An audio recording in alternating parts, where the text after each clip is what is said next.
disertai memar, kemudian patah tulang tengkorak, memar otak, robeknya selaput keras otak, dan resapan darah pada kulit kepala bagian dalam.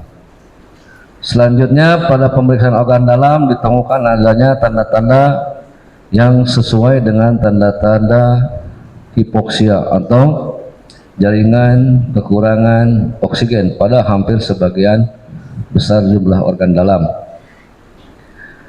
Kemudian di sini disebutkan bahwa jadi lukanya jelas Pak ya.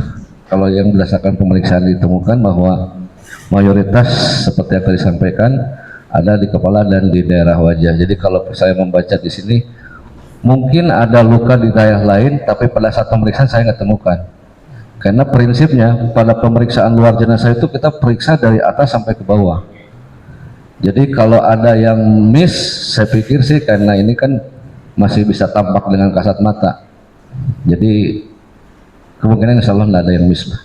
Jadi apa yang ditulis di sini itu memang sudah kesimpulan yang memang kita sudah melakukan seleksi terhadap pemeriksaan luar. Saya lanjutkan, mohon izin Pak Hakim. Kemudian sebab matinya pada orang ini adalah akibat kekerasan tubuh pada kepala yang mengakibatkan patah tulang tengkorak, memar otak, dan hancurnya sebagian jaringan otak. Jadi kalau saya gambarkan di sini bahwa adanya kekerasan tumpul di kepala ini, saya sudah sampaikan kepada penyidik pada BAP awal bahwa ini tidak oleh kekerasan yang minimal, tapi kekerasan yang sangat hebat. Ya, artinya kalau tadi ditanyakan mungkin nggak oleh tangannya si pelaku atau yang melakukan, saya pikir nggak mungkin. Pasti ada perantara. Ya, sebelum dia sampai ke tangannya si pelaku, pasti ada benda atau alat yang sebagai perantaranya, mengingat sebegitu hebatnya kerusakan sampai hancur, ya, sampai isi mohon izin saya sampaikan, otaknya sampai hancur terurai. Oh, otaknya sampai keluar? Iya, dan bahkan pada pemeriksaan saya mohon maaf saya sampaikan begini karena memang faktanya, kalaulah mungkin Bapak melihatnya sebelum kejadian itu, mungkin begitu kejadian itu setelah lihat trauma itu mungkin agak sulit mengenalinya Pak, karena beberapa bagian wajah sudah tidak terbentuk karena saking hancurnya tulang tengkorak itu hancur berkeping. Itu saya temukan pada kedua jenazah tersebut. Dua-duanya sama? Iya. Kalau disebutkan sama mungkin saya tidak salah ya, tapi ya mendekati kurang lebih lah. Kurang lebih. Kalau persis mah enggak. Tapi di area kepala. Itulah yang. Nah, polanya mirip-mirip gitu. Jadi kalau disebutkan sama mah nggak mungkin kan ya. Tapi polanya ya lukanya banyaknya di daerah wajah dan kepala. Oke. Nah, Bapak kan dokter Pak ya. Ya. Misalkan kalau Bapak melihat ya jenazah seperti luka kayak begitu. Ya. Terus ada misalnya kena benda tumpul. Nah, itu apakah bisa menimbulkan mutratan darah, misalnya yang kena bagian kepala? Ya, mungkin saya koreksi sedikit Pak Hakim, mohon maaf. Ya. Maksud saya mungkin kalau saya kan tidak bisa menyatakan itu benda tumpul, tapi mungkin kekerasan tumpul. Ya, kekerasan tumpul. Kalau ditanya bisa, ya bisa, tapi semua juga tergantung kondisi. Jadi kondisi seperti apa? Ya kan saya sudah sampaikan, setiap kerusakan itu impactnya tergantung dari seberapa besar power yang diberikan. Makin besar tenaga yang diberikan, maka makin ya besar juga kerusakan atau damage yang dihasilkan. Makanya saya pernah menyamakan, mungkin nggak ini oleh tangan kosong? Nggak mungkin, saya bilang. Nah, terus kalau dengan perantara, perantara berupa apa Pak misalkan? Ya, perantara banyak Pak, tadi saya sampaikan. Bisa kayu, bisa balok, bisa pipa. Nah, tetapi saya sudah memberikan clue kepada penyidik. Dari mana clue-nya? Itu kan patahan itu membentuk karakteristik luka tertentu dengan bentuk tertentu Pak. Ya, kalau misalkan Bapak pegang hasil yang saya sampaikan di sini, memang saya tidak bisa ngomong banyak di sini, tapi di situ ada clue-nya bahwa secara teoritis benda penyebab itu imprintnya, jejaknya itu bisa ditinggalkan atau kita bisa lihat di lukanya itu sendiri. Nah, dari mana saya lihat? Pertama dari resapan darah, kemudian dari pola luka patahan tulang yang lebih cenderung membentuk persegi panjang. Ya, tapi tadi saya tidak mengatakan itu oleh apa. Tapi clue-nya ada di situ. Nah, kemudian kenapa saya memberikan bahwa ini ada perantara? Karena saya sudah bisa memprediksi, dan itu ada hitungan seberapa besar sih kekuatan yang dilakukan oleh tangan untuk menyebabkan masalah seperti itu. Paling besar juga hanya memar otak karena dia ada guncangan. Ya. Kemudian yang kedua, kekuatan apa ya? Kecuali kalau dia tangannya pakai sabuk besi atau apa gitu kan, tadi saya sampaikan, kecuali pakai perantara yang dia bisa memicu adanya perbesaran dari power yang dipakai. Gitu. Nah, dari pola luka itu kan kita bisa sampaikan petunjuk-petunjuk yang lain terhadap penyidiknya, bahwa kemungkinan benda penyebabnya bisa ini, bisa itu, bisa ini, tapi dengan mempunyai kriteria bentuk seperti persegi panjang. Itu pemeriksaan luar Pak ya? Pemeriksaan dalam Pak. Iya. Nah, Gitu. apakah Bapak juga melakukan pemeriksaan dalam? Ya itu kan pemeriksaan dalam Pak. Oh, bukan, maksudnya kan saya kan awam ya. Ya. Ya, maksudnya dalam hal ini apakah ada seperti saksi ahli yang tadi ya, ada bekas sisa makan, Ya. ya kan, ada sisa makanan katanya. Ya. Nah, coba bisa Bapak sampaikan enggak seperti itu maksudnya? Maksudnya Bapak Pak Hakim mau nanya sisa makanan yang seperti apa? Iya, Apakah ditemukan sisa makanan? sisa makanan. Nah, ya. Jadi semua itu standar Pak. Ya. Jadi kita sebagai ahli itu pasti ada standar dalam pemeriksaan. Jadi apa yang tadi disampaikan oleh itu rekan saya juga seangkatan, cuman umurnya lebih tua beliau gitu. ya, Untuk yang mana Pak mau disebutkan? Kedua-duanya? Di dua-duanya. Iya.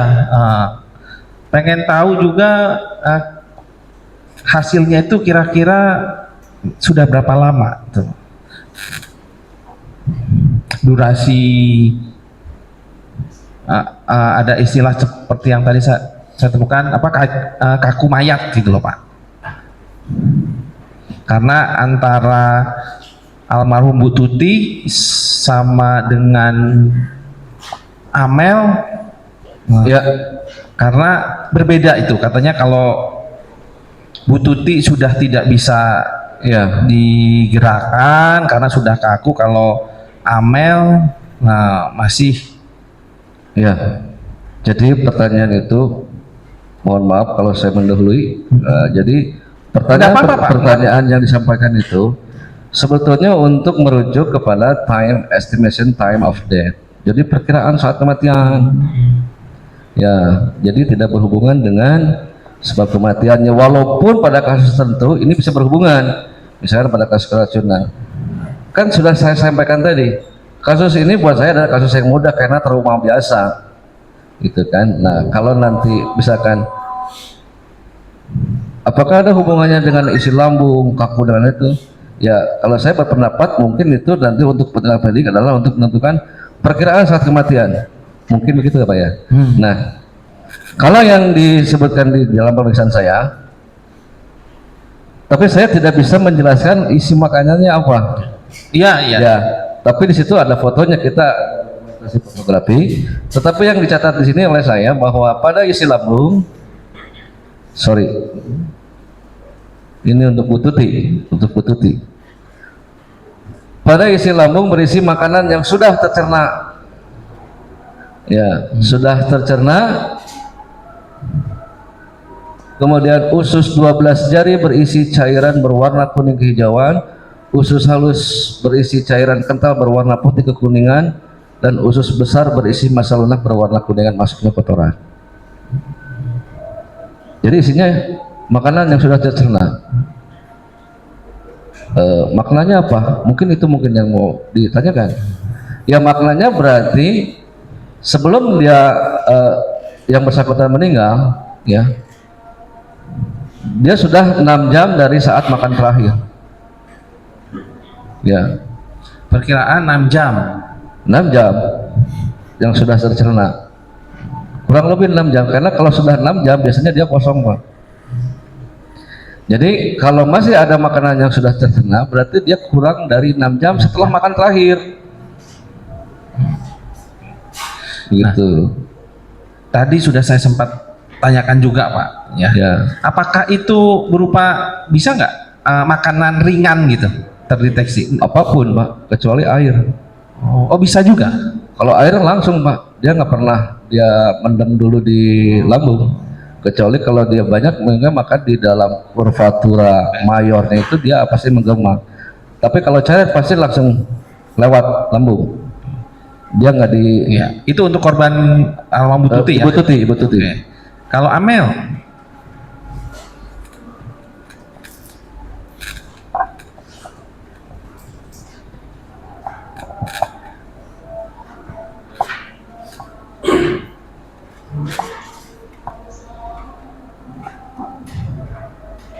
Untuk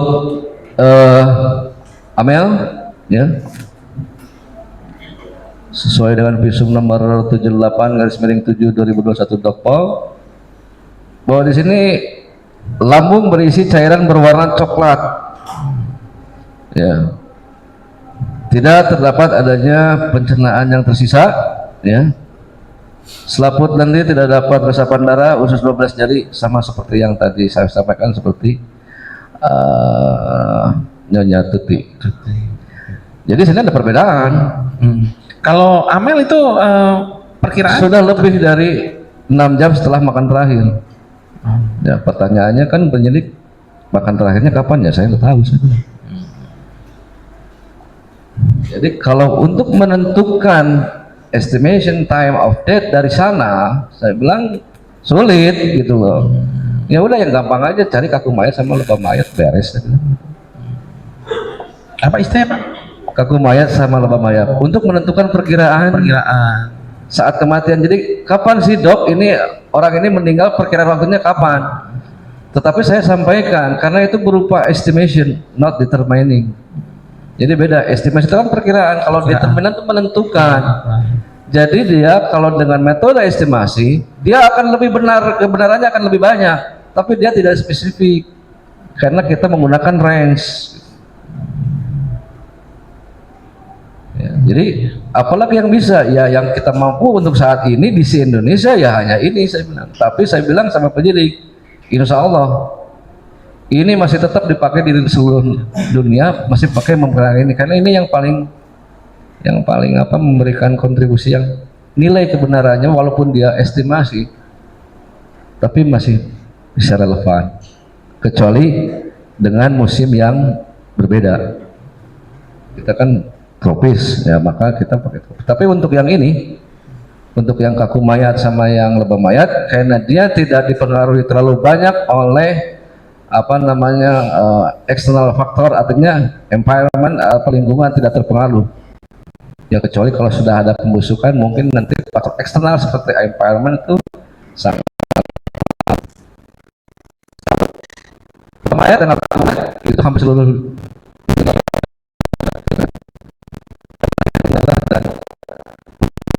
kesempatan yang cukup baik. Silakan Pak Jaksa. Ali ya. Dari lihat luka yang di kepala ya, itu apakah penyebab utama matinya para korban, atau ada titik tertentu dari kepala itu yang langsung membuat? Jadi kalau saya prediksi, kekerasan tumpul itu tidak hanya sekali, ya, baik di keduanya. Yeah. Tapi saya tidak bisa menemukan berapa banyak karena saking hancurnya, ya, kerusakan yang di sana, gitu loh. Jadi kalau ditanyakan sebab matinya di sana, ya insya Allah pasti di sana. Ya. Nah, terus ini kan ada banyak luka ya, terjadi luka di Wajah. wajah, kepala. Apakah Ali bisa menyimpulkan atau memberikan hasil bahwa luka dengan lebar sekian senti disebabkan oleh benda tumpul, Ya. luka dengan sekian senti oleh benda tajam, apakah bisa gitu? Oh, Nah, bukan begitu maksudnya. gimana Pak? Bukan. Oh, Nah, gimana? ini makanya pemahamannya tadi kalau Ya makanya kami manggil ahlinya, gitu. Nah, Ya kan? jadi gini, Iya. ya gini. Ini saya lurusin dulu. Ini jadinya nanti sesat kalau begini. Setiap benda yang bertumburan atau bersentuhan, maka di sana berlaku hukum, saya lupa hukumnya. Maka pada benda A itu akan menempel bagian B, dan pada B juga akan menempel bagian dari A. Nah, masing-masing yang menempel itu kan tergantung bentuk. Misalkan sekarang Bapak menginjak sebuah tanah yang masih gembur gitu kan. Injakan Bapak itu anggap adalah sebagai kekerasan tumpul. Maka pijakan itu ya akan sesuai dengan mirip dengan apa yang sepatu Bapak pakai. Kalau misalkan Bapak nggak pakai sepatu, maka akan mirip telapak kaki Bapak, gitu kan? Jadi orang berpikirnya nggak mungkin ini kuda yang lewat sini, karena kalau dari lihat telapaknya, ini kaki manusia. Nah, begitupun juga saya, karena bentuk pola lukanya menyerupai persegi panjang, saya tidak mengatakan persegi panjang persis gitu. Maka kemungkinan benda penyebab yang bisa menimbulkan itu adalah yang termasuknya jenisnya kekerasan tumpul, tapi saya tidak mengatakan benda tumpul. Iya, tidak dengan bendanya. Atau Jadi seperti gini bisa nggak Pak? ya, Serupa begini. ya sebentar saya selesaikan dulu. Nah, jadi bentuk dan pola luka itu tergantung penyebabnya. Nah, di dalam BAP pertama itu saya menyebutkan dari pola luka yang ditemukan pada kedua jenazah yang saya periksa itu, dua-duanya adalah akibat kekerasan tumpul.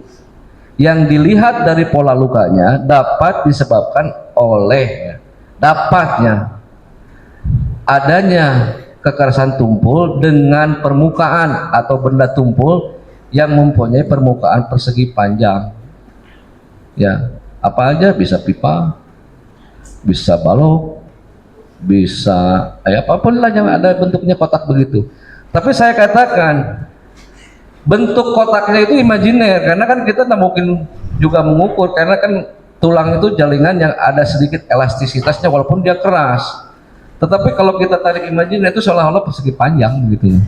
Karena saya tuliskan di sini ada lukanya, ada lebar, ada panjangnya. Ya, misalkan kan tulang susah untuk kita ukurkan secara pasti, tapi kan ada resapan darahnya. Resapan darah itu pasti biasanya selalu berbentuk seperti benda penyebabnya. Memar juga kan bisa, gitu. Kalau bentuknya bulat, ya di sini kita akan temukan memar yang berbentuk bulat, gitu. Nah, ini kan kebetulan dia mengenai kepala dan kulit, ya. Yang kebetulan dasarnya adalah tulang. Jadi dia sebelum dia mencetak imprint kayak tadi, itu ya dasarnya juga pecah karena dia tidak bisa menahan beban yang terlalu kuat. Ya, gitu. Jadi itu adalah gambaran prediksi benda penyebabnya, gitu. kemudian kalau melihat luka di kepala semua, ya, kalau menurut ahli ini korban ini dalam posisi atau keadaan diam atau bergerak, kepalanya Ya. menghindar kanan kiri atau hanya diam? Ya, saya kan susah menentukan orang ini diam apa bergerak. Ya, nanti kalau saya bicarakan, oh ini posisinya diam, ini bergerak. Ya, saya kan bukan paranormal, tapi saya kasih clue. Ya, saya simpulkan semua dari kesimpulan ini akibat proses akselerasi. Ya, Akselerasi yang proses akselerasi. Nah, jadi saya kasih ilmunya nih. Proses akselerasi itu adalah benda yang bergerak yang menghampiri kepala yang relatif diam. Ya, interpretasinya ya silakan penyidik simpulkan. Bisa dipukul, ya, gitu kan? Tapi nggak mungkin dia terjatuh. Ya. Pasti itu Dengan posisi akselerasi Kenapa? Kepala diam Pak ya. Ya, benda yang bergerak menghampiri kepala yang relatif diam, itu namanya akselerasi. Jadi bisa disimpulkan oleh penyidik, tapi kan saya nggak bisa menyimpulkan kepalanya goyang-goyang apa enggak. Ya, kalau saya sampaikan relatif diam itu berarti tidak ada kecepatan yang relatif, kita bisa katakan itu nol. Kan saya katakan relatif diam. Gitu. Jadi asumsinya interpretasi di TKP-nya ya itu penyidik. Berarti pada saat itu benda yang menghampiri atau kekerasan yang menghampiri kepala yang relatif diam. Ya. Ya. Kemudian di wajah, selain di wajah, apakah ahli juga meneliti di bagian tubuh yang lain seperti tangan, kaki, lengan, badan? Kalau yang saya sebentar saya cek dulu saya kalau Oh, itu, Pak.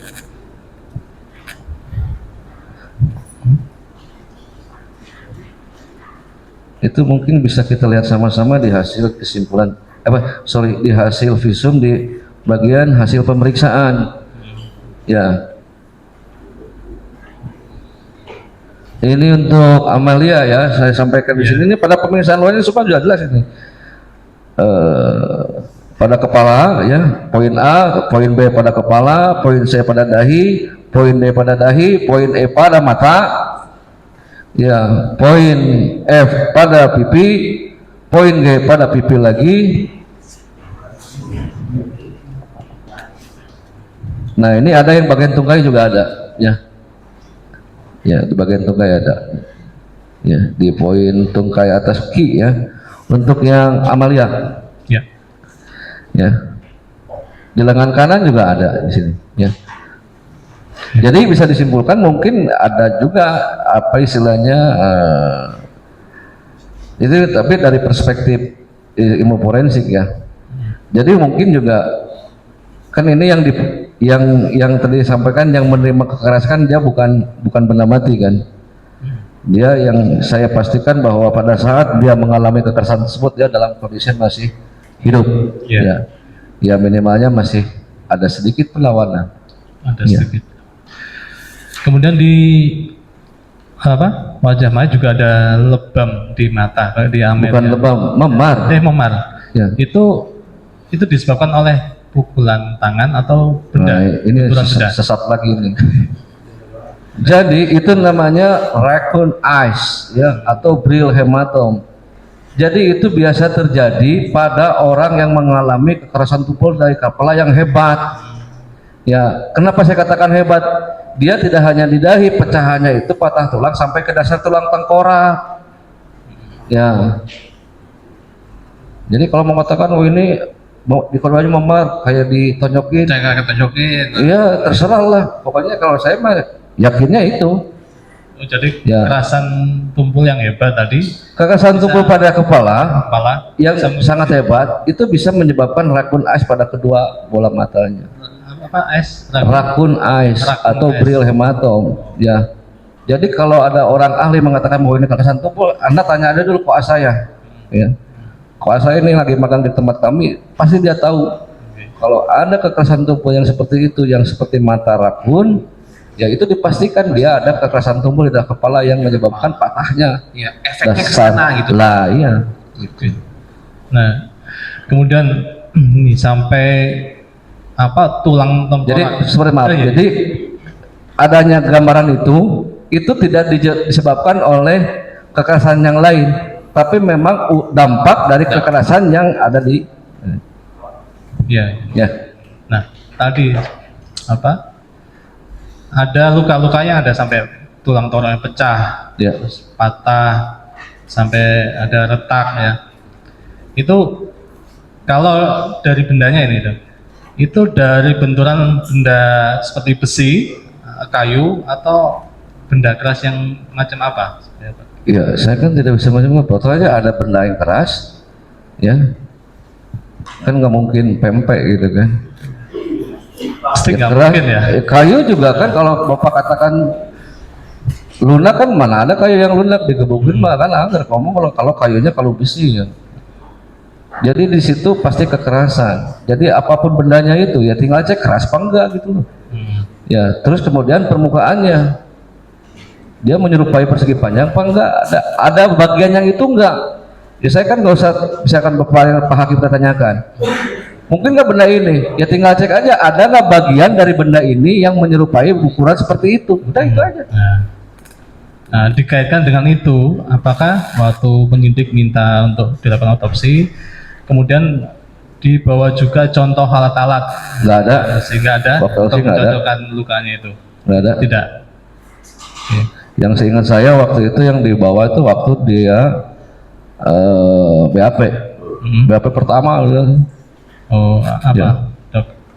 BAP kan dia nanya, dok perkiraan bila penyebabnya apa? Ya saya bilang tadi sesuai dengan fakta tadi. Nah terus waktu itu si penyidiknya, apa ya dok ya kira-kiranya? Ya saya bilang nih pada penyidiknya, tapi saya tidak mengurus penyidik gitu kan. Kira-kira apa benda ada yang di sana yang menyerupai benda ini? Saya bilang gitu, bentuknya seperti ini, udah itu aja.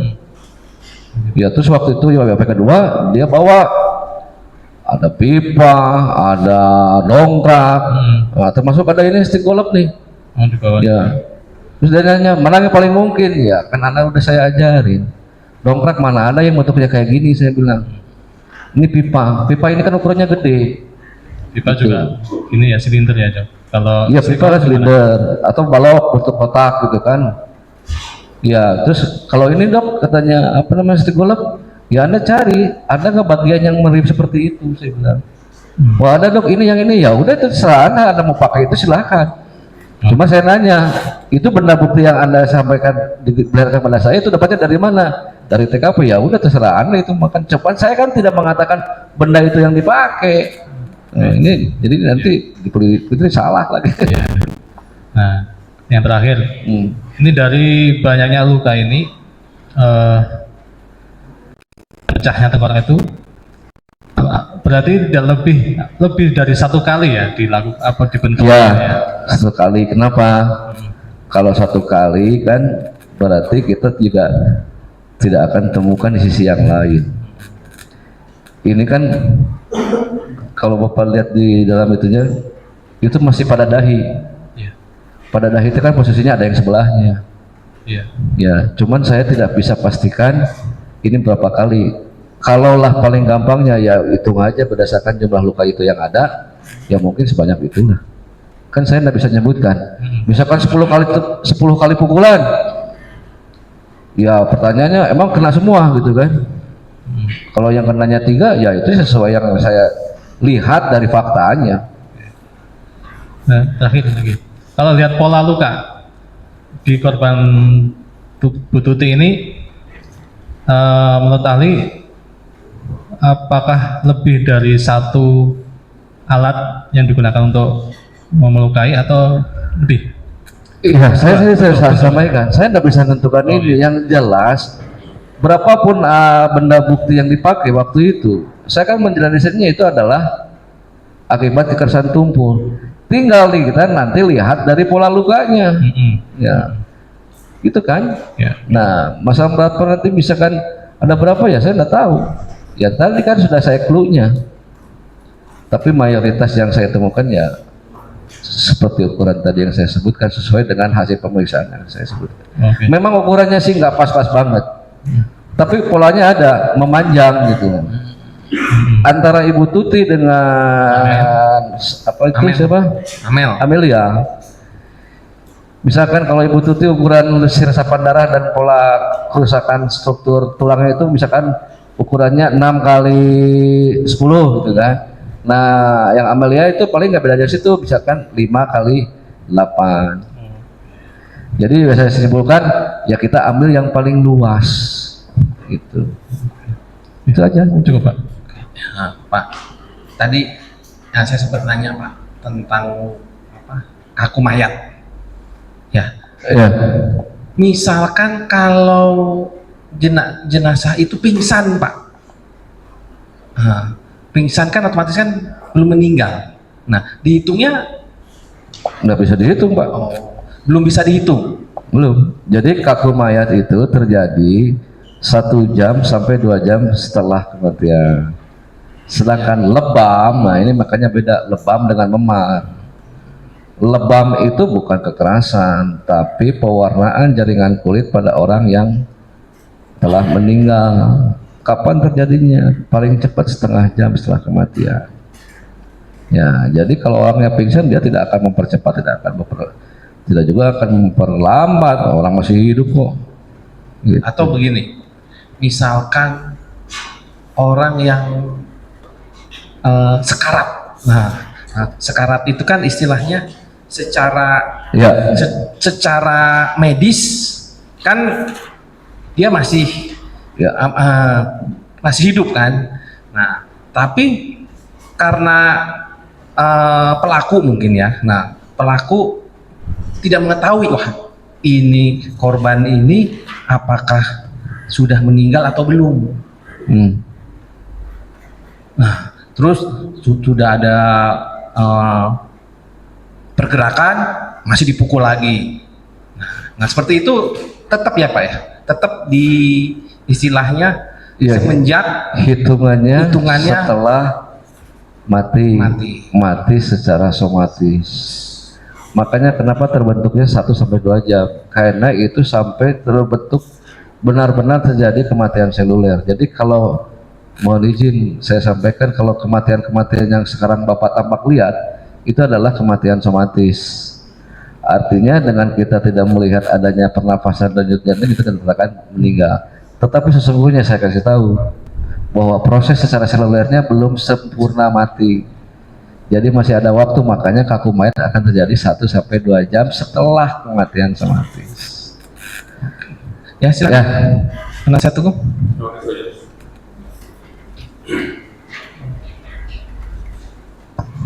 Menyambung yang barusan, berarti dibutuhkan waktu 1 atau 2 jam Ya, setelah kematian somatis. setelah kematian somatis. Makanya kalau jenazah itu nunggu dulu beberapa jam baru keluar rumah sakit, itu mungkin barangkali kalau dikeluarkan dari rumah sakit suka menunggu dulu beberapa jam. Ya, tapi sebetulnya mah kalau yang paling cepat nggak harus nunggu 1 sampai 2 jam. Kan tadi ada yang saya sebutkan. Udah kalau sudah terbentuk lebam mayat kan setengah jam lebih cepat. Ya boleh dirilis itu. Aturannya memang begitu Pak di rumah sakit untuk merilis jenazah. Nah, jamnya kira-kira berdasarkan hasil temuan ahli pada saat itu jam berapa untuk perkiraan jamnya? Ya, Range-nya kan karena saya tadi periksa kurang lebih, sorry saya lihat lagi ya, mesti salah ya. tidak jadi semua. Nanti salah bahaya nih.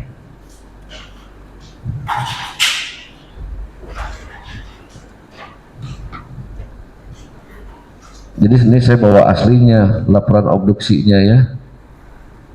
Nih kita lihat untuk ini Bu Tuti ya. Ini laporan obduksi aslinya. Jadi kita menyalin visum itu dari sini. Ini dikatakan jam 14.53 waktu dia datang. Ini saya belum datang nih, gitu kan. Jadi kalau kita lihat dari sini, dari hasil PL-nya ya, atau bisa nanti kita hitung dari pertama saya melakukan pemeriksaan, ini semuanya bisa dihitung. Taruhlah ini kita, jadi dengan keadaan kaku dan lebam mayat yang saya periksa, jadi estimasi saat kematiannya itu antara kurang dari 8 sampai 12 jam ya. Jadi itu yang mesti kita pegang dulu ya, kurang dari 8 sampai 12 jam. Kenapa? Karena kakunya belum lengkap dan lebamnya masih menghilang pada penekanan. Ya, jadi pegangannya itu dasarnya. Jadi pada pemeriksaan ini memang kita masih periksa bahwa lebamnya masih menghilang pada penekanan. Ya, kemudian kakunya belum lengkap. Nah, jadi perkiraan saat kematiannya berdasarkan prediksi itu ya, perkiraan antara kurang dari 8 sampai 12 jam. Nah, sekarang kita tinggal pakai. Kalau kita pakai yang jam saat dia datang, kan ini pasti begitu jenazah datang kan dilihat kemudian diperiksa PL. Ya, selanjutnya nanti kita akan lakukan otopsi dalam. Tapi kan tadi sekali lagi saya sampaikan, pada saat saya datang kan saya cek ulang. Ya. Jadi ini mah kan karena kita kasar saja ya. Saya sudah sampaikan bahwa ini nggak bisa pasti. Ini kita periksa pertama kali jenazah datang jam 14.53, anggap aja jam 3 lah. Ya, tinggal mundur aja. Ya, paling cepatnya kurangi 8 jam. Ya, paling cepatnya kurangi 8 jam, paling lamanya kurangi 12 jam. Berarti kematiannya antara jam 3 subuh sampai jam 7. Ya, range segitu. range-nya. Ya, tapi saya nggak bisa mastiin. Jam 5, aduh saya nggak tahu kan, kita kan bukan malaikat ya. Nah, terus kalau kita lihat dari hasil pemeriksaan yang di visum ya, ini kan agak berbeda ya, karena itu mungkin setelah kumulatif saat pemeriksaan semua dilakukan oleh ahli oleh saya. Itu coba Bapak bisa lihat, ada di situ nggak jam berapa kira-kira? Di pendahuluannya Pak, di pendahuluannya. Saya Pak Bulit ya.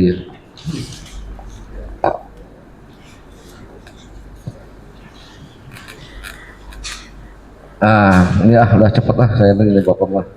Nih di pendahuluannya ya disebutkan, maka pada tanggal 18 bulan Agustus tahun 2021 pukul 18.00 ya. 18 berarti jam 6 ya. Ya tinggal kurangnya aja lagi. Di mana Pak? Di visum? Iya di pendahuluan Pak. Ya. Kurangi aja lagi. Jam genap kurangi 8, jam mundur ke belakang. Jam genap sore, jam maghrib mundur 12 jam ke belakang. Tapi saya sampaikan, ini semua data ada, kita terekamnya. Tapi saya lebih cenderung pada saat dia datang pertama kali lakukan pemeriksaan. Kenapa? Antara jam 3 sampai jam 3 itu perubahan itu tidak banyak terlalu bermakna. Apa Pak? Jam 3 sampai jam 3 lagi? Bukan. Jam 3 sampai jam 6. Oh, jam 3 sampai. Itu kan jadinya 3 jam. Ya. Jadi mereka menulis di sini itu ya, menulis pada saat saya melakukan semuanya, pada saat ahlinya datang dan melakukan pemeriksaan itu. Tapi saya sampaikan, karena kan ini semua terekam nih. Pertama jenazah dia datang kan ada di sini catatannya. Ya, maka saya selalu sampaikan, pakailah pada saat dia datang ke rumah sakit, atau kalau yang paling tepatnya lagi pada saat dia ditemukan. Ya, ya. Coba kita hitung, kalau misalkan jam 6 kita jadi jam berapa mundur? 8 sampai 12 jam. Ya, segitulah. Nah, itu semua saya sampaikan. Ya. Siapa yang menentukan? Saya yang butuh? Bukan, penyidik yang butuh. Ya silakan aja interpretasi sendiri. Mungkin begitu Pak. Oke. Terus saudara ahli, ketika ada pemeriksaan di bagian tangan dan kuku, ada nggak ditemukan dari dalam kuku atau bekas? Saya nggak periksa itu. Kuku nggak diperiksa ya? Nggak. Terus di lengan ada bekas ikatan? Ya, di lengan kalau di lengan saya periksa. Kuku saya nggak periksa. Tidak ya? Ya, karena kan itu tidak merupakan standar. Ya kalau ada mengatakan Ya, bahwa siapa itu, tahu Pak ada ikatan gitu loh. iya, makanya kita ini melakukan otopsi itu. Penyidik harus hadir. Saya kan bukan orang yang mengetahui segalanya di TKP. Ya, yang butuh saya itu siapa? Penyidik atau saya? Ya harusnya dia butuh. Dia diskusi dengan kita. Apa yang dia butuhkan? Saya kan banyak di TKP. Ya, kalau mengatakan bahwa saya melakukan di bawah standar, tidak melakukan buku, itu salah besar. Ya, cari di kolegium bahwa ahli forensik itu harus membawa setiap hasil sampel dari kuku. Nah, ada urusan itu. Ya, kalau itu standarnya misalkan dari seseorang yang mengatakan dia sudah tentu, ya udah rubah kurikulumnya berdasarkan yang dia inginkan. Tapi kan tetap sampai saya rubah kurikulum.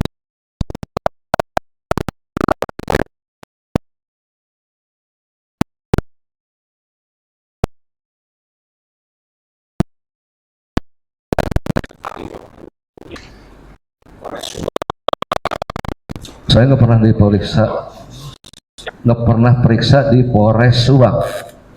Bukan saya kali, Polres Subang yang periksa saya di Bandung kali. Oh iya, ya Polres Subang Iya. sama memeriksa di Bandung. Ya, tapi polisi Subang itu Pak. Iya, polisi Subang. Iya, maksud saya kalau pernyataan tadi saya diperiksa di Polres Polres Subang, Subang. kan sayanya di Subang meureunnya. Bapak diperiksa oleh penyidik Polres Subang di Bandung. Betul. Ya, 2 kali itu loh Pak. Ada poin nih. 3 kali. Saya tanyakan. Ada keterangan Bapak yang menyampaikan di poin tadi. Dari hasil pemeriksaan jenazah di atas dapat kami memastikan ada bentuk model jenis benda yang menyebabkan luka-luka. Memanjang yang jawabannya kurang lebih begini, memanjang yang dapat disebabkan oleh kekerasan tubuh dengan benda penyebab bentuk kotak memanjang atau sejenis memanjang seperti pipa, kurang lebih seperti itu tadi. Permukaannya ya, seperti persis yang tadi disampaikan yang mungkin didengar oleh para hakim. Kemudian nomor 8-nya begini, bahwa terhadap luka terbuka di rata dapat disebabkan oleh kekerasan tajam. Sedangkan untuk luka terbuka tapi tidak rata disebabkan oleh kekerasan tumpul. Namun perlu saya jelaskan bahwa dengan adanya luka terbuka tepi rata yang disebabkan oleh kekerasan tajam, tidak berarti bahwa benda yang digunakan adalah senjata tajam. Iya. Bahwa paham nggak Bukan, maksudnya? ya, bukan senjata tajam, Pak. Ya. Bukan senjata tajam. Sekarang, Tumpul, kekerasan tumpul. sekarang gini.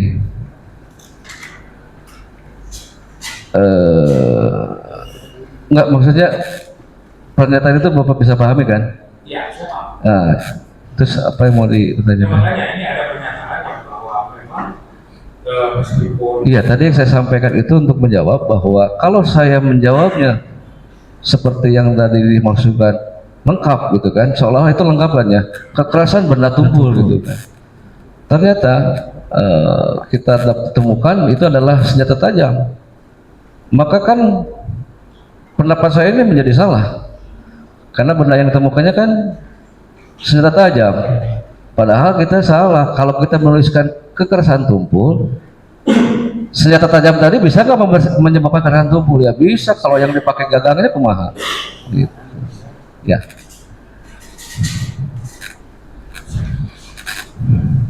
Ya karena kita ini sebagai ahli kita hanya bisa memberikan pendapat dari terhadap apa yang kita periksa, tapi kita tidak bisa memastikan.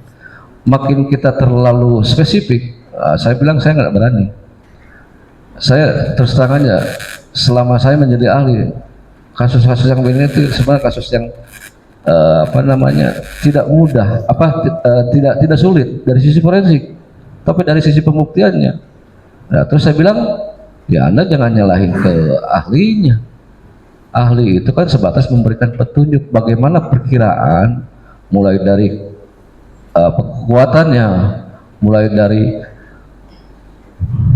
kan masalahnya kalau tersangka atau yang terima kan mengaku boleh apa aja, tapi kan apakah benar keterangan itu kan bisa diuji oleh ahli berdasarkan apa yang ditemukan. Saya pikir sih hanya di situ gitu ya. Gitu ya, kasus ini kan namanya karena memang ya begitu, padahal menurut saya sih ini gampang kasusnya dari sisi forensiknya ya. Iya, apa yang disebabkan saya mau saya nggak ada urusan kok, mau yang dipakai bedanya Ya, 10 istilahnya juga. dari sisi visumnya ya. Oh iya, Visumnya, ya. iya. Dan saya juga kenapa mesti ada otopsi yang kedua lagi? Ya malah lebih parah, kondisi yang kedua itu kan sudah dalam dikubur. Ya coba logikanya gimana? Bisa memakai pendapat yang kedua dalam keadaan yang sudah tidak seperti keadaan pertama. Ya tapi kan sekali lagi, saya kan hanya memberikan pendapat, nggak kepake ya nggak ada masalah buat saya gitu. Orang saya masih tetap digaji sama pemerintah. Ya, Pak Hakim mohon izin nih. Ya. Ini maksud saya masih meluruskan gitu loh. Jadi seolah-olah bahwa ahli ini ya saya silahkan aja, saya bilang. Saya kasusnya bukan hanya kasus ini aja. Kasusnya apa itu yang dulu mungkin saya sampaikan. Tadi Bapak menanyakan kurikulum saya sejauh mana. Mungkin Pak Hakim dengan Pak Jaksa ingin sehebat apakah? Tapi kan saya nggak mungkin nulis semua ya. Ya kalau misalkan Pak pengacara penasihat hukum ingin tahu ya browsing aja saya lah. Kasus XL saya yang tangani. Ya. Kasus istrinya Sule, wah itu banyak. Kasus Sule itu gampang isinya. Ya, nggak ada yang sulit. Gitu. Jadi jangan seolah-olah bahwa wah, ini ahli forensiknya nggak benar. Yang nggak benar siapa? Emang siapa yang berhak nggak benar gitu kan? Ya, begitu. Ya, silakan Ya. Pak Edi. Enggak maksudnya ini mah. Ya nggak apa-apa maksud saya. Ya, ya. Yang itu Pak. Ya, Pak Edi silakan. nggak apa-apa Pak, intermezzo ini. Ini hanya untuk menjelaskan saja. Karena kami Yang tadi kurang tegas ya Pak ya? Yang tadi kurang tegas. tidak tahu. Ini kenapa kami tanyakan? Iya. Tadi kan pasti mengatakan bahwa dalam ketika ahli melakukan terhadap jenazah itu kan juga ditemani oleh ini pada ini misalnya. Waktu saat pemeriksaan. Ya. Ya.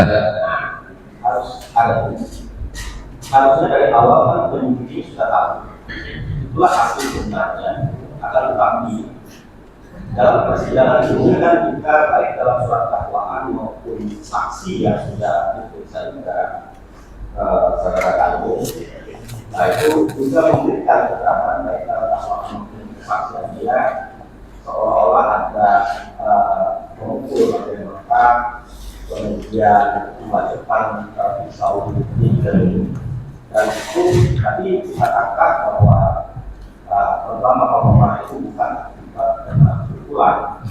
Nah itu ya kami perlu tegaskan jangan sampai keterangan saksi dan ini menjadi keterangan yang berdiri sendiri. Jadi apakah ada hal baik ahli dari ahli maupun saksi lain sehingga keterangan kami bisa kita jadikan acuan. Ya, paham saya. Dasar tentang luka di bagian tadi dengan kucing sama mata. Yang mata, ya. Yang tadi saya sampaikan. Bapak nggak usah tanya ahli yang lain, tanya aja kuasa di belakang tuh. Tanya itu berhematom akibat apa? Apakah karena akibat kekerasan lain berdiri sendiri atau karena ada akibat kekerasan tubuh pada kepala yang menyebabkan pecahnya dasar tulang tengkorak? Itu kuasa aja bisa jawab Pak. Padahal belum jadi dokter. Jadi, tapi nggak apa-apa. Kalau pengen ketegasan yang lain, saya kan bukan saksi mata, ya. Saya saksi ahli. Ya. Anda boleh meminta pendapat ahli yang lain, tapi jangan salah meminta pendapat ahli. Cari aja pendapat ahli bedah saraf, tanya gambar yang gini itu kadang-kadang apa? Apakah karena kekerasan yang berdiri sendiri atau karena akibat kekerasan di kepala yang meresap di mata sehingga memberikan gambaran racun eyes. Efeknya ke Kalau sebelah, saya baru yakin. Tapi ini kedua-duanya bilateral dan hampir menyerupi lingkaran penuh. Itu aja. Ya, yang saya tegaskan sekali lagi, saya yakin itu bukan kekerasan yang lain, tapi dampak dari kekerasan yang ada di kepala yang sampai memecahkan dasar tulang tengkorak. Ya. Kalau pengen tegas lagi, lebih tegas lagi, silakan tanya yang lain yang ahlinya. Tapi saya pikir saya sudah menyatakan di situ, ya saya yakin. Ya, saya juga tidak akan mempertaruhkan kredibilitas saya sebagai ahli. Ya, kalau pengen percaya tanya aja ke saya tuh, coba tali di internet aja. Ya, tuh, ya Pak ya.